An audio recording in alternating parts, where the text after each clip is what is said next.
We have been growing on this property since 2010. We started the farm originally because we owned a restaurant too.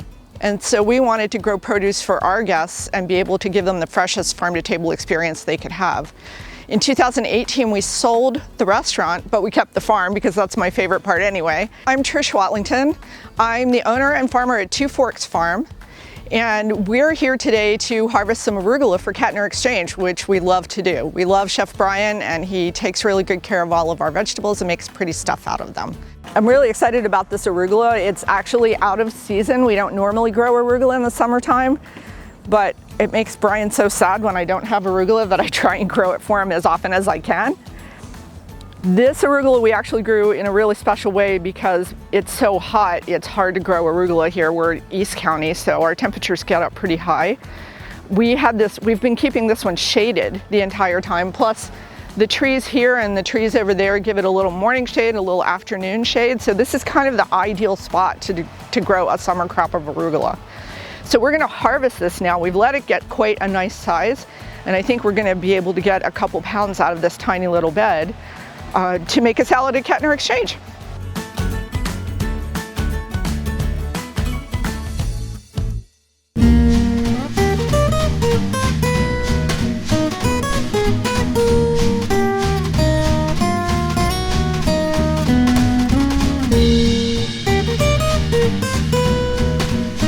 Today we're going to talk about Trish from Two Forks Farms. Here at Kettner we use a variety of different farmers and all. There's something special about Trish though. We've been using her for about 4 years. She's right down the street from us.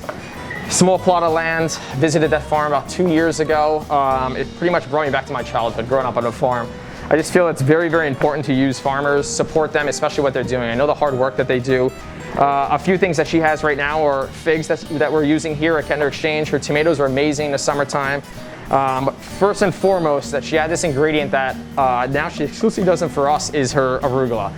The arugula is, I haven't had this great arugula since my childhood in New York. I think everyone's accustomed to the arugula that has very, very little peppery taste. It does not taste green at all. It comes in that bag of like a million different things. It's horrible. It's not arugula at all.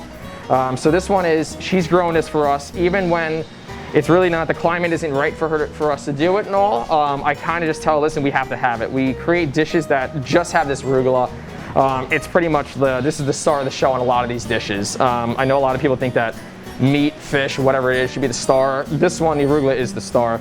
So I just wanted to show a quick dish that we do here with this arugula and her tomatoes as well. So her tomatoes are just like sugar bombs, these ones.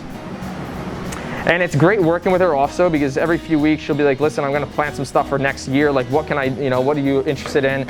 I was just talking to her the other day and was like, all right, eggplant, or the restaurant, we're gonna be using a lot of eggplant. Can you produce eggplant, And she's like, she'll get the seeds in and then she's like, I'll let you know how it goes, next year.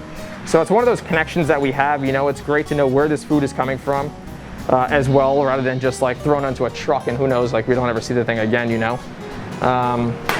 Here's her arugula here.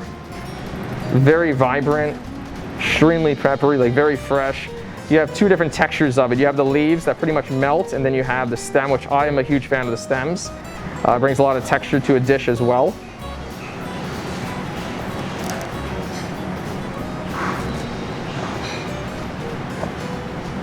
We just add this on there.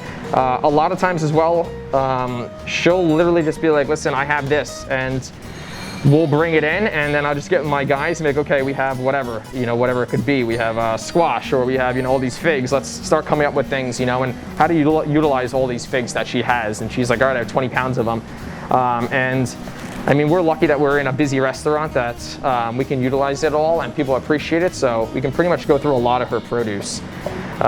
So one of the things that I like to do is actually cover the whole thing. Again, we just talked about it, right? Everyone thinks about like the salmon or the protein or whatever is the star of the show.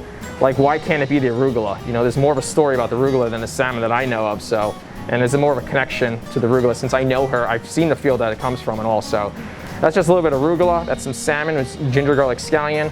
This one's a little bit of vinegar and soy sauce. We're gonna cover this guy up. And then what this is basically, it's gonna turn into a salad on a plate, just in a different variation. A little bit of sesame oil and olive oil, obviously olive oil. Arugula is a match made in heaven.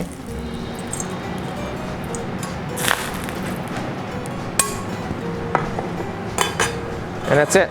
Something so simple. That'll slowly wilt down the arugula like you see. The salmon is barely cooking underneath with hot oil, and then it actually creates a little vinaigrette there. So that nice pepperiness of the arugula will cut right through all that salmon as well.